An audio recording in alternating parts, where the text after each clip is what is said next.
There's nothing quite like the actual feeling of riding a roller coaster because it's a little more real. Right. But I can experience it all. Even like going on loop-de-loops and things, I can experience in my mind that feeling of like vertigo and like off-kilter balance and all of those things. Like I can feel that in the shaking of the cart and the rumbling of the tracks and the wind rushing past your face and the adrenaline of it all. Like I can feel that. Want to support the podcast? You can purchase fun and unique items like t-shirts and books at shanesbraindomain.com. Pop on over and take a look. Thank you for supporting the Discovering Your Mind podcast. Aphantasia is a condition characterized by an inability to visualize mental images in one's mind.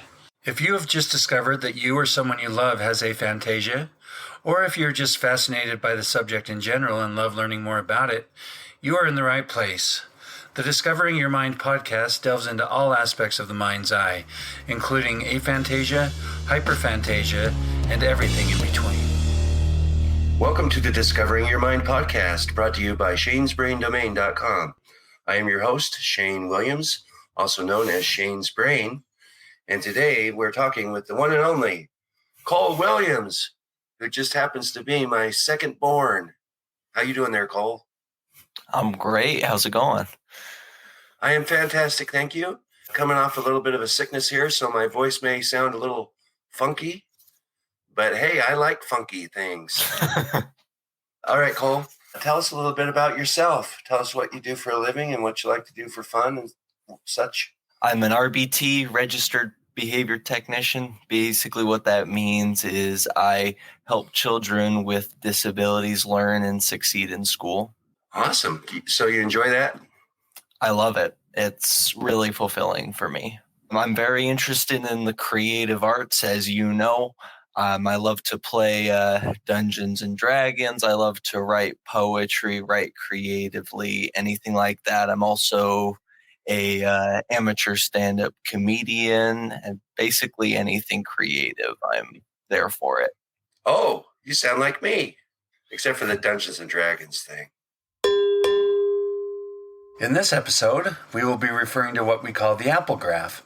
If you would like to view the Apple Graph to play along and better understand what we're talking about, you can find it on shanesbraindomain.com in the Aphantasia and Beyond section. If you are unable to view the Apple Graph for whatever reason, it is a graph divided into 6 sections. In the number 6 section, there is a very detailed image of a red apple. In the number 5 section, it is the same image but with less detail. Number 4 is still in color but has less detail and more basic shapes instead of detailed hues and gradients. Number 3 is the less detailed apple but in gray tones without the color. Number 2 is a simple outline of the apple. And number 1 is blank, indicating no visualization whatsoever. This is called aphantasia. All right, well, let's dive on into this. Imagine a red apple in your mind. All right, now take a look at the apple graph and let us know which one of those best represents what you saw in your mind's eye. Today it's a 4. Today it's a 4. Okay, can you elaborate on that? I guess the best way to explain it is that my brain functions on different levels with different days, depending on how tired I am. A lot of my visualization is connected to my mental health. When I'm in a better mood, feeling better, I can often visualize things a little bit better. Today I'm a little tired. I had a long night. So my visualization, it's not like I can't see anything, but it's just a little more cartoony, a little lacking on detail. So I'd say right now it's about a 4. If I put more effort in, I could make it a 5. Definitely not a 6. My brain just typically doesn't go there. But right now, just visualizing the apple first off, it's a 4. Very cool. That is very interesting. Let's go ahead and have you imagine a horse in your mind. Okay. Is it like looking at a picture or more of just a thought or something else? It's a picture. Is it in color or black and white? It's in color, pastel colors. Are the colors vibrant or muted? They're a little more muted. Like I said, it's like pastel. Like imagine like Easter type colors, like that kind of muted pastel. In general, would you say your colors are pretty muted? When I'm making something up by myself, the colors are pretty muted. If I'm remembering something like from a TV show, movie, cartoon, whatever, the colors are more vibrant there. Is the image more clear with your eyes closed or your eyes open? Think eyes closed. Is it pretty close, or is there a distinctive difference? It's pretty close, but I think it's a little better with the eyes closed. Would you say you see the horse in your mind, or is it projected out in front of you? It's definitely in my mind.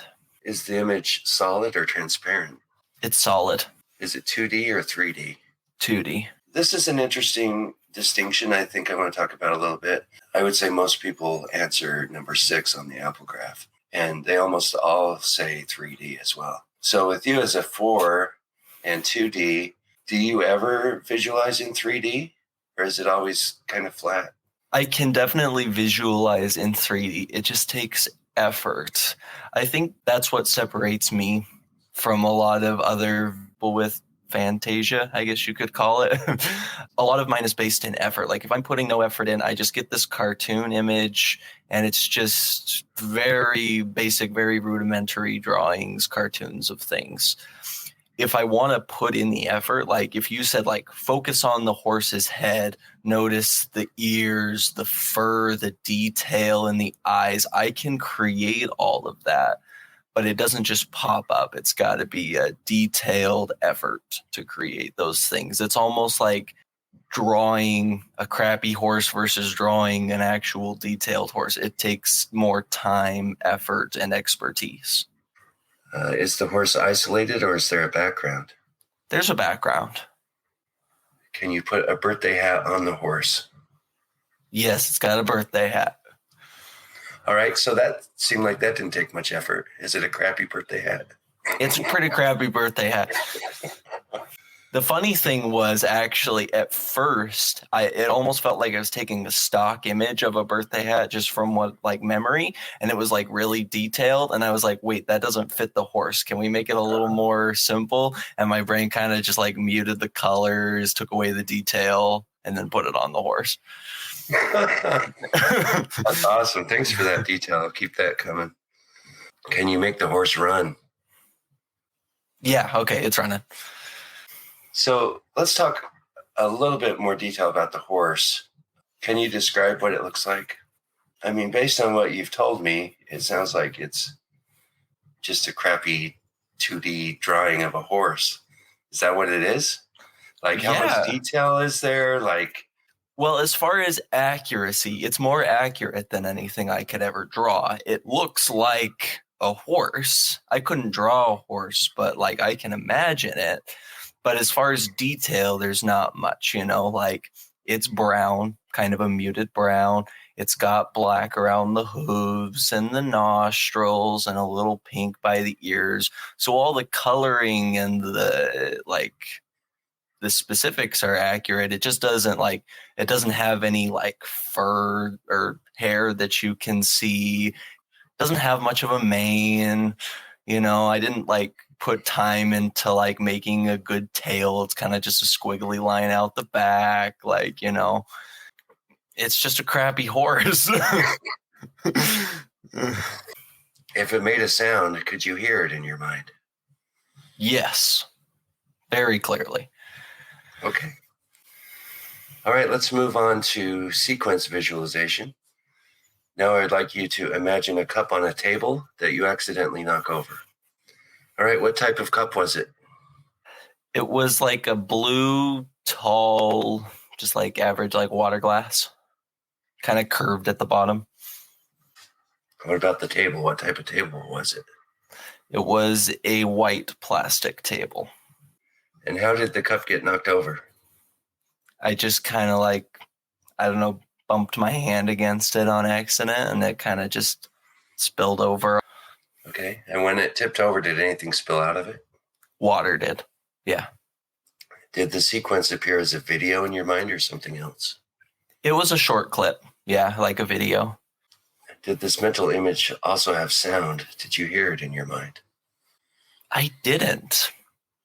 I could, but there's not like, it's not like there's much sound to add there. It's like the little dink of the glass, but I guess maybe it just wasn't important enough to add. So do you know why your mind went to what it went to? Well, I know the cup is a cup I own. So, or at least close to a cup I own. It's more of a green than blue. I don't know why mine went to blue. Maybe I wish the cup was blue. I like blue more.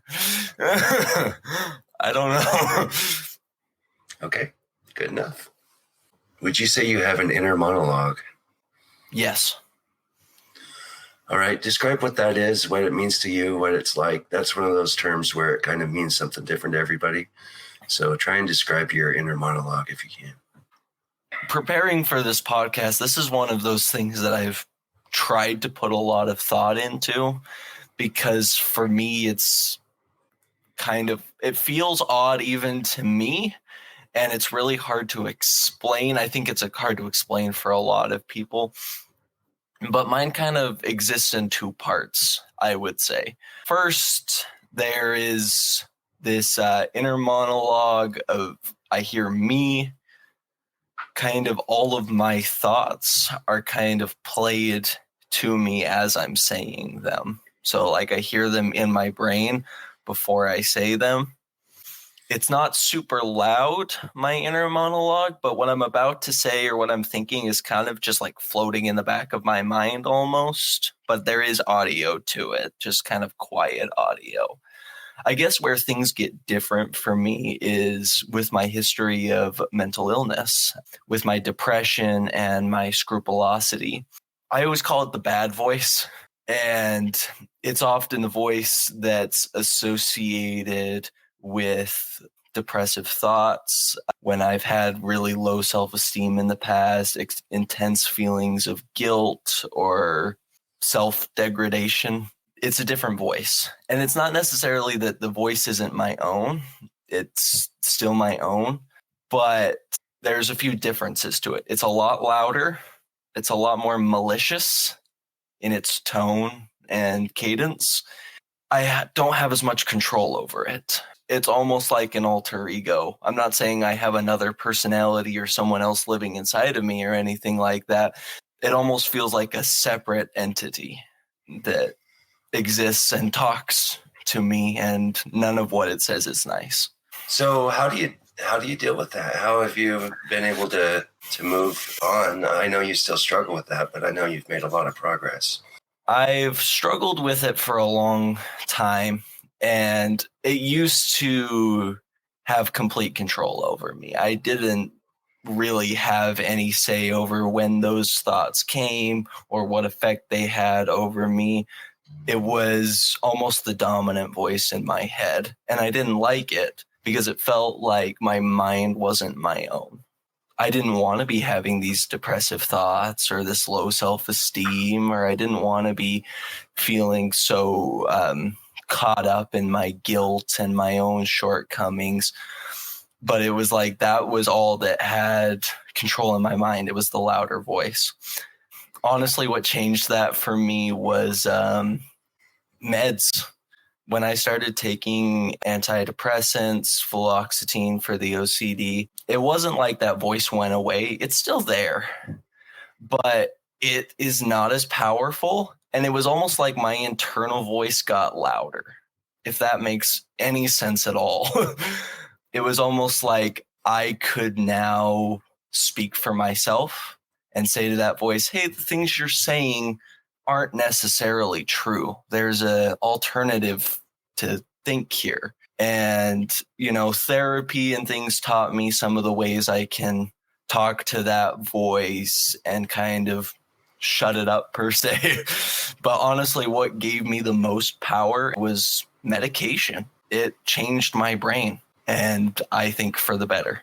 All right. Awesome. Is there always something audible going on in your mind? Does your mind ever shut up? I wouldn't say it shuts up. I would say it gets quiet enough that I can ignore it. It's kind of like when you're listening to music in the car and you've been listening to it for long enough and you're like focusing on driving that you barely even realize that the music's playing anymore, and you're kind of like focused on other things. That's kind of how my brain is like when I'm going to sleep or like I'm concentrating on something. It's like the background noise and the monologue is still there, but I'm more concentrated on like what's in front of me and what I'm experiencing, that I'm not like thinking like, oh, my mind's talking, like. Oh, okay. Okay. Are sounds automatically attached to your visualization, or are they optional? I would say they're optional, and if I want there to be sound, there definitely is. I can bring that into the foreground of my brain, and there it is. What does the phrase, "I have a song stuck in my head," mean to you? I mean, there is quite literally a song looping in my head. Not the whole song. Usually it's just like a bit of the song, but I hear it in the singer's voice with the music. Everything is like exact to what the music would be, as long as I can remember it.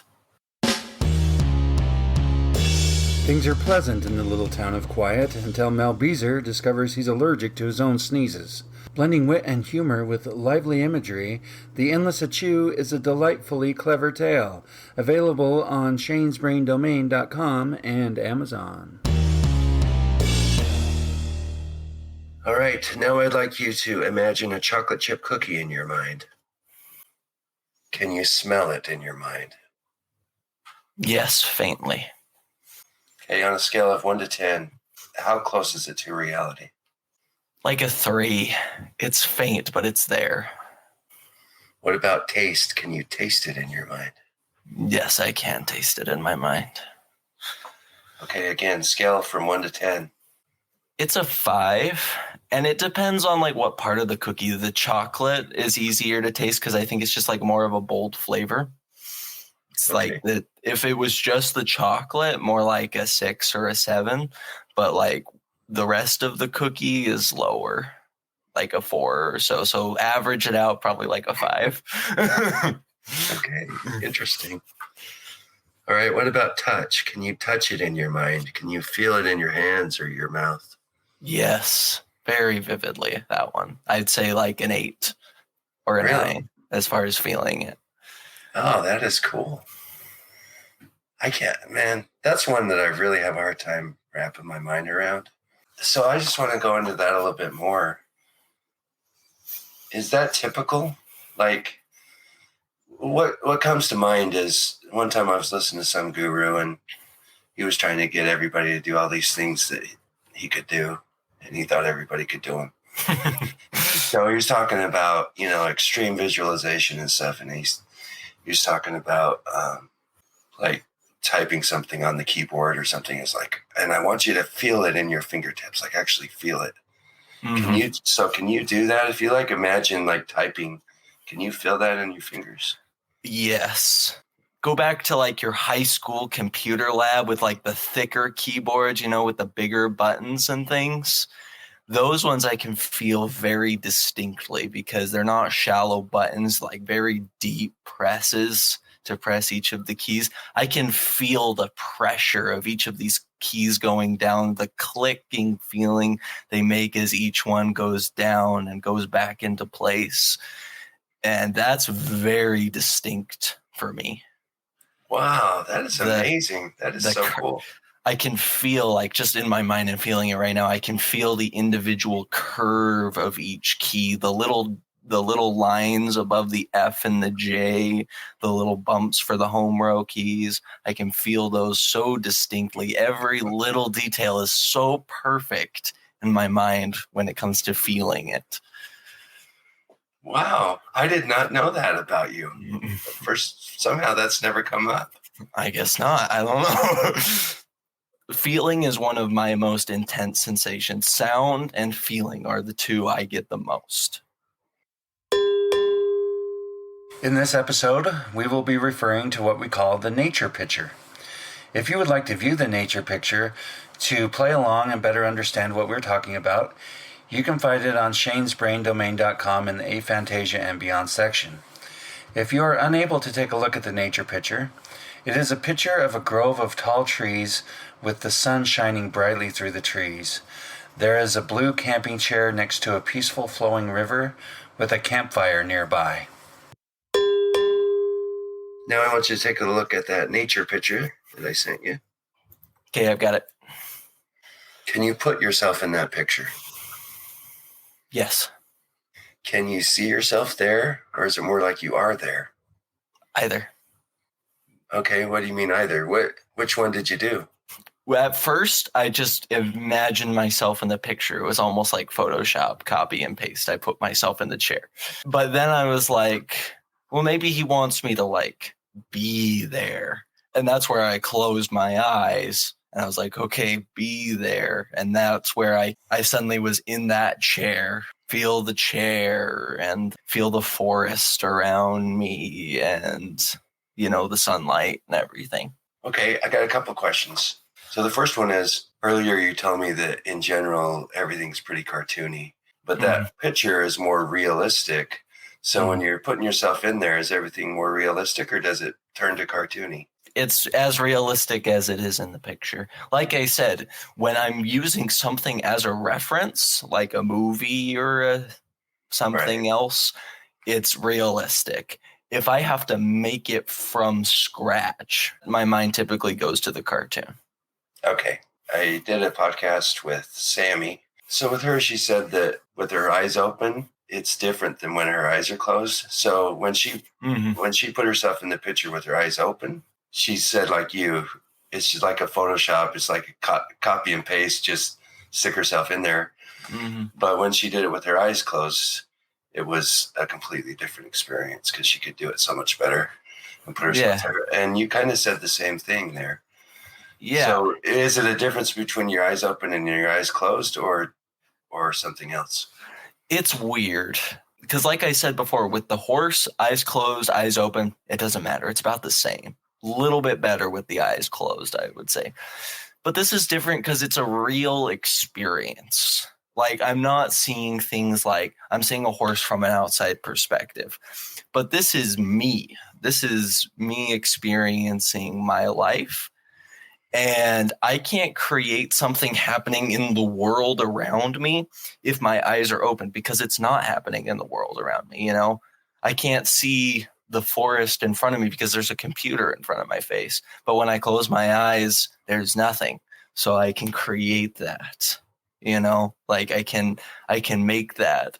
Just images in my head I can make with my eyes open because they're nowhere in the world around me. They're just in my head.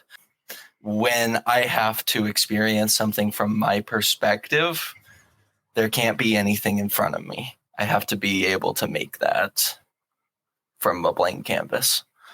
It almost feels like my mind is a screen. Right in my forehead, there's a screen or a stage. When I imagine something, it kind of just boinks up on that screen. And just like you can experience the world around you and look at a computer screen, I can do both of those things. Oh, and that also applies back to this picture if I just wanted to put myself in there. Because at that point, all I'm doing, I'm just pulling up that picture on the screen and then taking a picture of me and putting it in that chair. Okay. Just like you would work on Photoshop, you can pull that up on the screen and you can still do the rest of your life and stuff. And that just stays on the screen, Okay. Two distinct things. But imagine this camping scene like going to the movie theater. There's a big screen and you're experiencing it all in front of you. You cannot get that sitting at your home office, right? You can't be at your home office and at the movie theater at the same time. This is much more involved. It's much more personal. I'm seeing it. I'm feeling it. And I cannot have two screens pulled up at the same time. I need to be there to experience it. Which you can do better with your eyes closed? Which I can almost do almost exclusively with my eyes closed. I can kind of do it with my eyes open, but it doesn't feel right. It's super hard. Well, thank you for going into that detail. That does make a lot more sense. So the difference between your eyes closed and your eyes open is a pretty big difference when it comes to that. aspect. Also, because that plays into the other sensations. If I'm just plugging myself Photoshop boop into that picture, there's no like, I can't feel the wind or the heat of the sun. I can't like experience the glare of the sun or the warmth of the campfire or the rushing of the river. It's just a picture. But once I put myself there, it's a whole thing. Okay. All right. So let's go through these. Can you feel the sun on your skin? Yes. Can you hear the river? Yes. Can you smell the campfire? That one's really hard, and we've talked about this before. Maybe I just don't have enough experience with it, but I really struggle to smell the campfire. And I've tried and tried and tried, and it's almost impossible. I can get like little hints of smoke here and there, but I cannot just immerse myself in the smell of the campfire. What about a smell that you're really, really familiar with? Can you smell that better? Yeah, so for some reason, soap, like if I imagine the smell of soap, I can smell it very strongly, like dish soap. I can do that really well. So you said you could sit in the chair. You feel the chair underneath you? I can feel more than just the fabric. I can feel the weight of the chair. You know, like you sit in a camping chair and you get kind of like that sag as the camping chair, stretches to support your weight. Like I can feel where it's like stretching across my back, like where it's supporting my back end and everything. I can feel and fully experience that. Wow. That is so cool. I would love to be able to experience that. Why do you think I've been content with not going to a lot of amusement parks in our lives? If I imagine it, I can make like the roller coaster sensations happen. I can feel that. You can ride a roller coaster in your mind? Yeah. Maybe the enjoyment isn't exactly the same. Like there's nothing quite like the actual feeling of riding a roller coaster because it's a little more real. Right. But I can experience it all. Even like going on loop-de-loops and things, I can experience in my mind that feeling of like vertigo and like off-kilter balance and all of those things. Like I can feel that in the shaking of the cart and the rumbling of the tracks and the wind rushing past your face and the adrenaline of it all. Like I can feel that. Creating the image as it goes takes more effort because that's a lot of detail to create a roller coaster. But the feeling, that's instantly comes. Oh, wow. I can't believe all the years we've talked about this. I didn't know that about you, about the feeling part of it. I guess it's never really come up, but it's really strong for me. So out of the five senses, which one is the most prominent or powerful in your mind? Definitely touch. I'd probably have to say if I had to rank them, it'd be touch, hearing, visual, taste, smell. Honestly, thinking about it before, I don't know if I've ever quite realized it, that it's that strong. But thinking about it now, it's like high school graduation. I can put myself there and I can visualize it and stuff. But the most prominent things that I can remember is like the feeling of throwing that cap in the air and the weight of the gown on my shoulders and things like that. Like everything's pretty vivid, but the most vivid part that I can imagine just thinking about it is what it felt like. All right. In general, when you close your eyes, what do you see? It's just a blank screen. And does it stay blank for as long as you want? I guess what I'm getting at is, does your visualization try and take over pretty quick? It tries. I can tell it to stop. I'm like imagining a blank screen right now, and little bits and pieces will like try to come in, like, oh, like think something, and I'm like, no, he asked me to try to maintain it. I'm gonna maintain it. Stay blank. So like it'll come in, but I can tell it like, no, we're gonna stay blank for now. Okay. Is there always something visual going on in your mind? I would say no. Can you think of nothing if you want to? Yes. It's a conscious nothing. So is it really nothing at that point? If I'm saying think of nothing, you have to think of nothing, then thinking of nothing is almost thinking of something. Does your ability to visualize vary depending on circumstances, details, and events? I don't know. Maybe this is just my speculation. I think one of the things it comes down to is that I'm a crappy artist. I've tried. I can do a bad stick figure at best. And I think that plays into it is because when you said like picture a horse, my brain said draw a horse. And so that was what it did is it drew a horse and I can't draw, so it drew a bad horse. If you said picture a horse that you've seen, now it's detailed. Now it's a lot more detailed. I think context is really important for me. Yeah, sounds like it. Yeah, that's really interesting because I have played around with my questions, how much detail do I ask for, and I've decided to keep it fairly vague just because it's more interesting to see what will happen. Even though I said imagine a horse, your brain said draw a horse. Right? Yeah. And if I had said imagine a horse that you've seen before, now it's completely different. Mm-hmm. Just based on the little different words that I said. And as the interviewer, I have no idea that that's what's going to happen, right? Mm-hmm.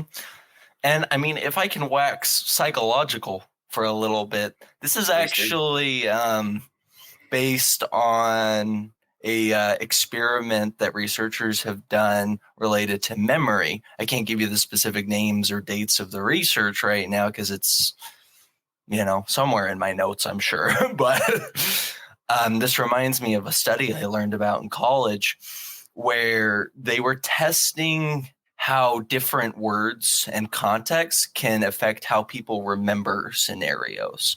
So they had people witness a car crash, and then they were just trying to understand the people's perception of how fast the cars were going based on what they told them.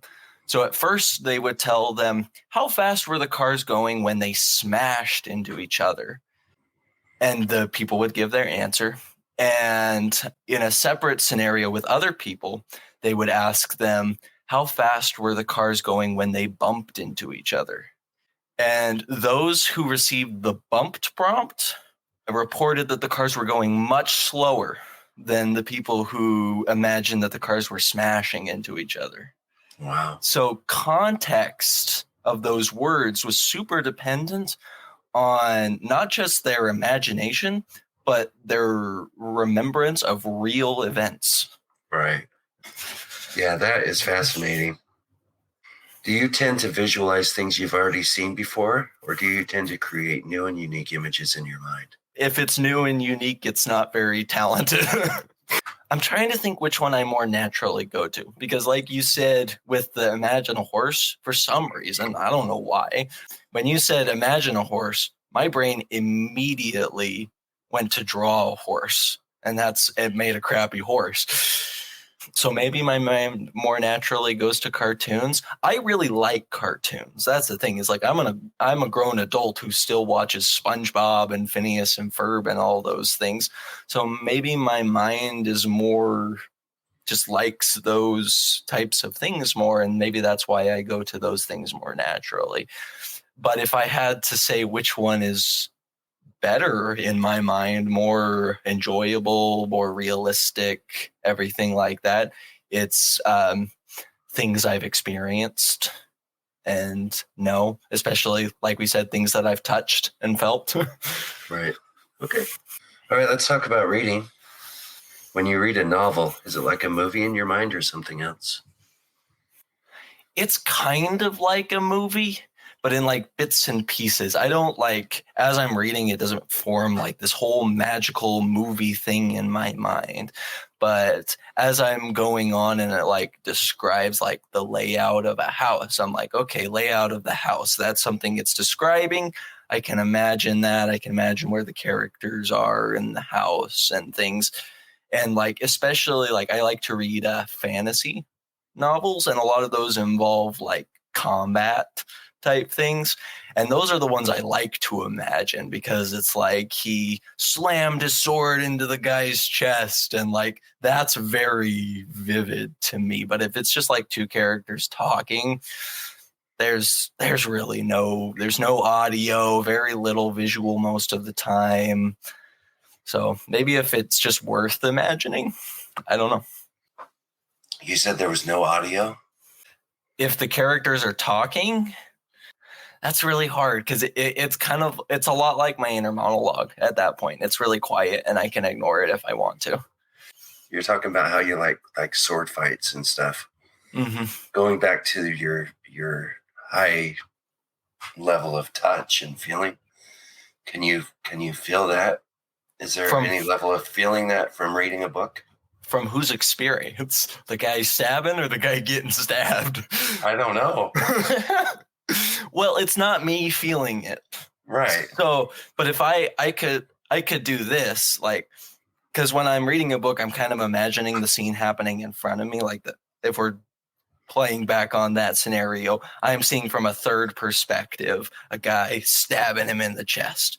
But now I can put myself into the perspective of the stabber, where I can feel the hilt of the sword and I can feel the pressure and the weight as it goes into the guy and the resistance of his body to the sword. And I can feel all that. And then I can go to the perspective of the stabbee to the best of my ability. I've never been stabbed before, but I've been cut, and I know how that feels. And so I can imagine, I can feel like the sword going in and the sting of the pain to the best of my, knowledge of how that might feel. Okay. And the sharpness of the sword as it enters my body. So do you ever do that when you read? Do you put yourself in as one of the characters and feel all that, or do you just watch it as a third person? I think most of the time I just watch it. I should try doing this more often. I feel like this is almost like a cool exercise for me. Is like I don't even think about it that often, but like the feeling is so vivid. It's like this is almost making. I'm currently reading a book. This could almost make the book more entertaining. Right. That's what I was thinking when you said it. Like, if you can do that, you might want to start putting yourself in as a character. I'm discovering a few things about myself here as we're talking. How well can you visualize the characters and surroundings? Pretty vividly. Funny thing is, though, when I was imagining that scene with the stabbing, it was a cartoon again. And not just like a crappy cartoon. It was a good cartoon. And I don't know how that happened. So it still was a cartoon, but this time it was a cartoon, but it was like drawing on cartoons I've watched in the past, animation styles I've watched in the past, and I was almost able to apply that to my own creation. Could I draw that? Absolutely not, but I can imagine it. Do you hear the sounds and voices in your mind? The sounds of like the images come a little more naturally. The voices are in the back of my head and I bring it in. Is there any narration that happens in your mind? Yes, in my own voice. That's where my voice gets a little bit louder in my head, is when I'm reading a book, the narration is a lot louder. So whatever you're reading, you can hear your voice reading it? Yes. What about audiobooks? Do you like audiobooks? I love audiobooks. Okay. Which one do you like better, reading a book or listening to an audiobook? There's really not much of a difference for me. For me, it's all about convenience. Like, because I love reading, but, I'm also working and driving and, I've got a busy life. So audiobooks are nice for me because I can enjoy books on the go. All righty. Let's talk about sleep and dreams. What do you do to fall asleep? I watch YouTube videos, actually, nowadays. How does that help you fall asleep? So I guess what I noticed about my brain is why it was so hard for me to fall asleep when I was younger and stuff. And this goes back to the mental health thing, is that my mind always wanted to be more active than I was. And, I could tell it, imagine a blank screen, don't think of anything, whatever. But that takes effort. I'm still using effort in my mind. So my thought process was, if I turn on like a YouTube video, and usually I'll do something like satisfying images or something that's just like I like these videos. It's just like a ball bouncing across the screen and making little dinking noises as it kind of like just bounces around and stuff like that. And it's just like my brain will just like fixate on that and just hold its focus on that. And then the rest of my body can go, okay, finally we can relax. And then I fall asleep really easily to that. Oh, wow. Because it's like I'm taking the effort away from my brain at that point. What does the phrase counting sheep mean to you? It's a visual sensation of sheep jumping over a fence. And I just count them one by one as they go across. Does it help you sleep? It's worked once or twice. There are other times where I got up to like 150 sheep and I was like, I'm done. No more sheep. Something else. All right. How vivid and detailed are your dreams? They're pretty detailed, especially in the emotional side of things. Like, as far as the images go, I mean, they're detailed and everything, but I feel like they're kind of just flashing images. They come and go. Sometimes it's just blank, and other times, like, there's vivid images, but it's not like a steady picture. I feel like that's the best I can explain it. Is it kind of wavers. But the emotional side of it and the feelings are very vivid. Like, I once had a dream that I was drowning. The visual of it was not the most clear part. I felt like I was drowning and I was panicking. And like I could feel myself losing air, and it was cold and it was frightening. And I literally jumped out of bed. I have never done that before in my life, but I jumped out of bed. Like I was in the dream, I was trying to like rise up out of the water, and I woke up midair shooting out of my bed. Wow. So are your dreams in color? Yes. Are your dreams in first person or third person? Almost always in first person. How well do you remember your dreams? I always remember bits and pieces of them. And it's always so frustrating when I can't remember a dream, because I'll remember like little bits and pieces, and I can remember like, oh, I was so scared, or I was so annoyed, or I was so mad at myself. I was like, what was I mad about? What was I so mad about? Or what was I so scared of? I don't know. I just remember how I felt. And I think I've mentioned this to you before. There's always little details that'll pop out of dreams when I wake up that make no sense. Like one time I woke up and the only thing I could remember was, don't trust the ambassador of Switzerland. I don't know what that means, but I'm taking it to my grave. I don't know. Do you think there's a correlation between how vivid your dream is and how well you remember it? I think so. I think it also depends on how strong the emotions are for me, how real the emotions are. But I think there is a correlation. I think the more vivid and real a dream is to me, the easier it is to remember when I wake up. Normally, it would be time for Aphantasia, the part of the show where you share your thoughts, insights, and experiences. However, I'm not getting enough participation. So, if you like this segment and would like to see it continue, go to shanesbraindomain.com, click on the Aphantasia section, and record and submit your audio.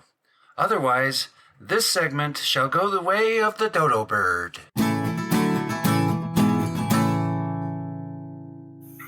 All right, memories. If you want to recall a memory, can you see it in your mind? Yes. Can you relive the memory like you're experiencing it all over again? As many details as I can remember, yes. Is there emotion attached to your memories? Yes, lots of emotion. I think that's connected to the feeling thing. It's not just like sensation feelings, it's like emotional feelings. Very strong. Right. Do you experience your memories in first person, third person, or both? I can do both. If you ask me, like, remember your high school graduation? At first, I'd go to first person. I can like pan out the camera though and see myself in third person though. And it's weird because I even remember myself as I looked then. Okay, mind storage. How would you describe how your mind stores information?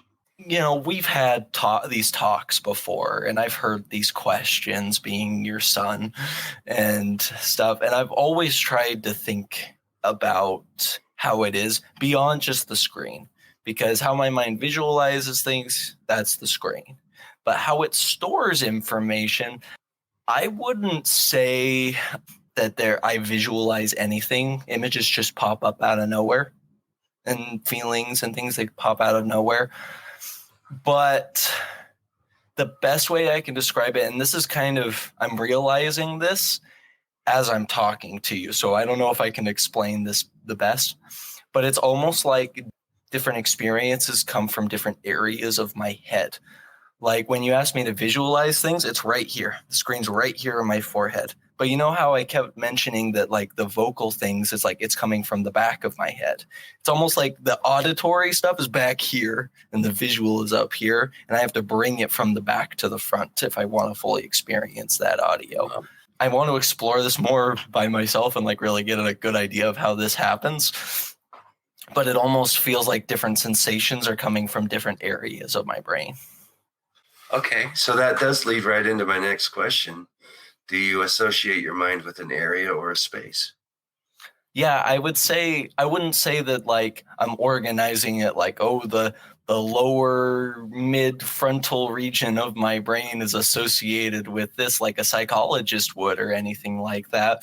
But I'm like, definitely when I'm thinking about noises and stuff, it's definitely coming from back here and like kind of like trickling its way up into the forefront of my brain. Are there different rooms or compartments in your mind?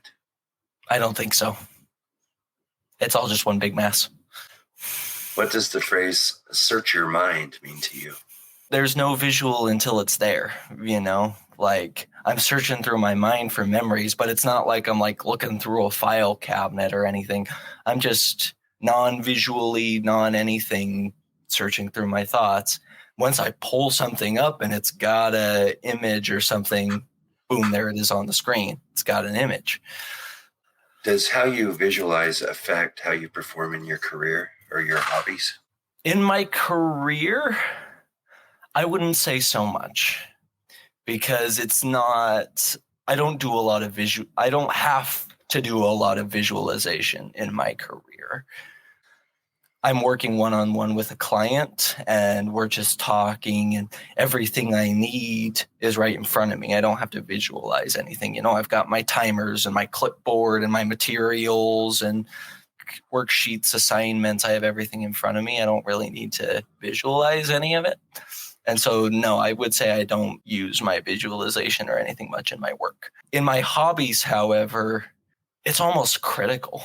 When I'm playing Dungeons and Dragons, one of the reasons I like it so much is because of how vivid and wonderful it is to my mind. Because like we're creating this story, me and my friends. As the story is being created, the images and the experiences and everything play out like this magical movie of our design in my head. And I just think it's so wonderful to be the author of an amazing story like that. I play with other people who seem to not be having that experience. And it's very interesting because they simply say like, oh, I roll to swing my sword. Does it hit? Okay, it hits. And for me, as I'm rolling that dice, like I try to describe what my guy is doing is like with a swing of my mace, I'm going to try to lob off his head or, I'm going to slide underneath the dragon and try to shoot a bow and arrow up its neck or whatever. And like, as I'm describing it, it's like, I'm seeing this thing and I'm experiencing it and I'm loving it. I don't feel like everybody's having that same experience as I am. And maybe they're playing it for different reasons, but that's why I'm playing it, is because I'm creating a beautiful story, a beautiful image in my mind. Did you do well in school or did you struggle? I did really well in school. So do you think your visualization abilities played a role in that at all? I think in some aspects it did. That's why I was good at language arts, I think, is visualization really helped with like understanding literature and things like that. I was always really good at English, and I was always really good at science, I think, for the same reason, because as the teacher was explaining like processes, like I remember for some reason very vividly like a college biology course where they were explaining the process of meiosis, the division of cells, and like how I made sense of that is like I was able to pull it up in my mind and really understand the whole process. But math, math was always my struggle subject because numbers aren't fun. Like I think like I said with the D&D thing, is like my brain likes to pull up these wonderful, like fantastic images with feeling and depth and this grandiose experience. Math doesn't do that. Right. I try to pull up numbers in my mind, and my mind's like, get it out of here, get it out of here. Like it's boring. Right. What about testing? What was it like in your mind during a test? Like, do you think that helped? The best way I remember things is if I have experience thinking and talking about it critically. The best way I can describe this is explaining to you how I study for a test. Because I don't just look over my notes and like do extra reading or watch videos or whatever. I take all of the notes that are relevant to the test. I write it out. I have this big whiteboard actually right back here that has a bunch of my notes on it right now of a test I just took. And I write it all out and I teach it to my wife. And I talk about it and I discuss it and I think critically about each of the subjects, because once like that experience is solidified, then when I go and take the test and it asks like, what's the proper developmental age for an infant to develop this skill? Then I think, oh, I talked to Alex about this skill, this thing, and I can bring it up really easily. Maybe I'm just very experienced based. And that goes back to those like feelings and things, is like once it's real, it's easier to remember. What does the phrase "go to your happy place" mean to you? I've always struggled with this one because when I was struggling with depression, I didn't know what that meant. Really. I thought like, oh, imagine yourself on a beach or somewhere relaxing. Even though I have no experience with beaches. We grew up in the desert, for crying out loud. Like I don't have experience with those kinds of things. But when I heard "go to your happy place," my mind was like, okay, let's go to places that are associated with relaxation. For some reason, the beach was always one. It wasn't until I was in therapy, I was really struggling. And I was talking to a therapist at that time, and he phrased it different. He said, can you go in your mind to a place that you associate with safety and love? That was life-changing for me, because it was no longer about like these feelings of relaxation or peace or whatever. It was go to a place that you feel is your sanctuary. And at that point, I was able to imagine it's actually with you.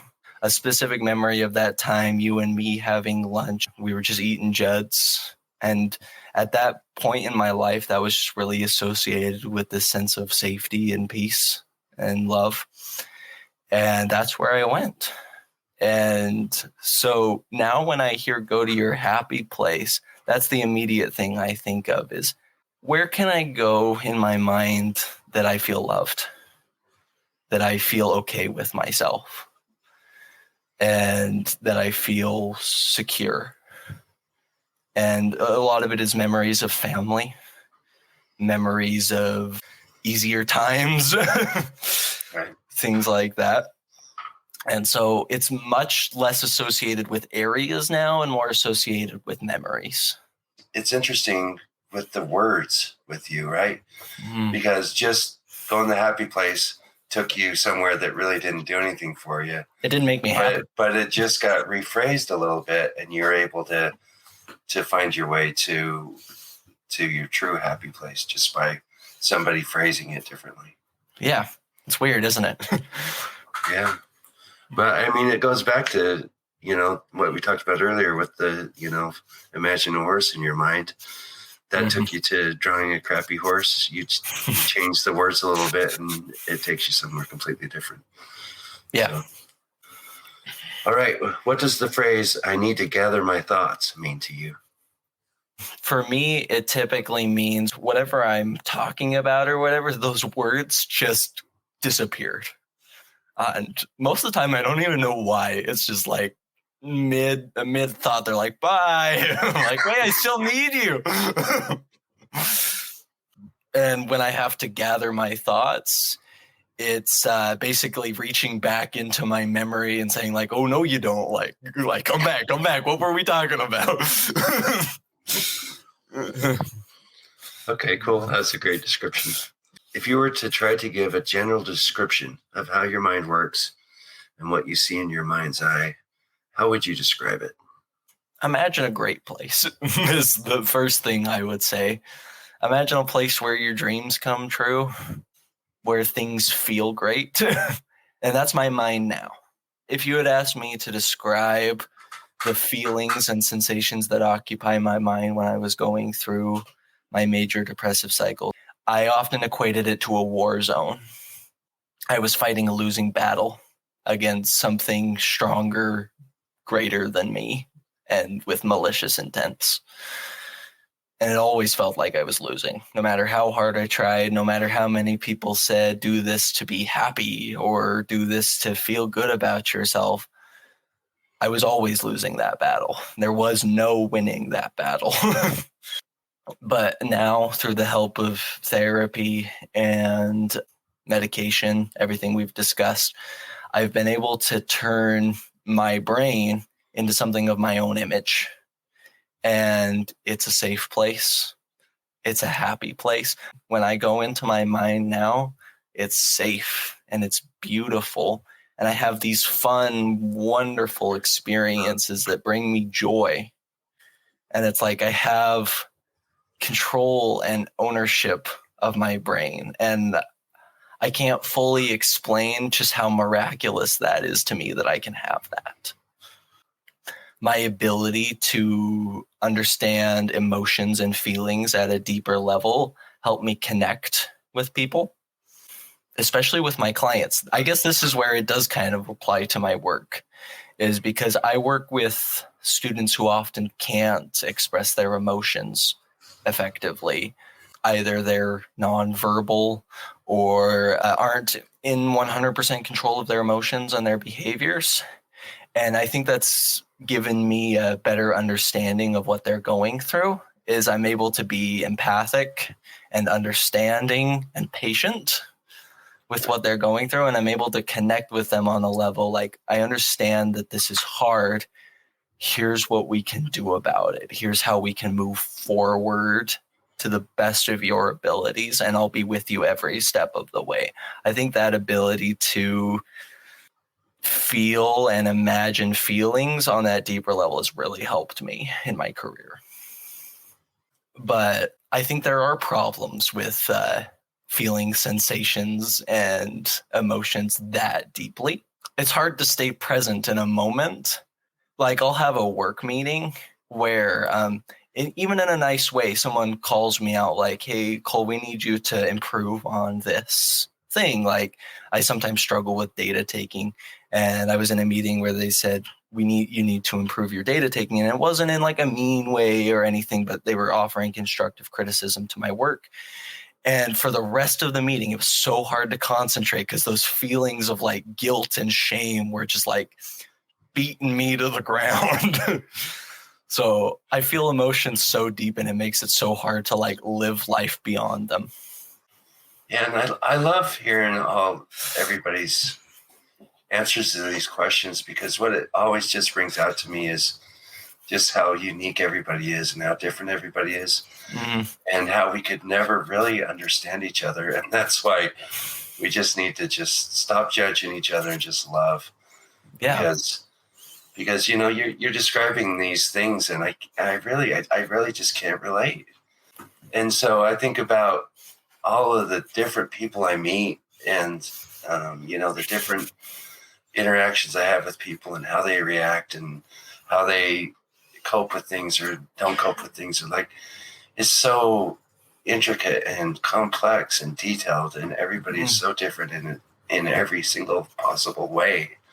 I've never really thought about how sensory I am, but it really is a big part of how I experience the world. And, you know, a lot of times when we talk about this, we focus, you know, more on the visual end of it. And so it was really interesting to unlock that there are other aspects of you that play a much bigger role than visualization does. Yeah. All right. Anything else? Nope. That's it for me. Okay. Thank you, sir, for everything. It was fantastic. I enjoyed it. Have a great day. Thank you. Love you. Love you. Bye. If you like what you hear, please subscribe, follow, and engage with us, and share it with your friends and family as we continue to explore this fascinating subject. For additional information about this episode or Shane's Brain, check out the show notes. Thanks for listening to the Discovering Your Mind podcast.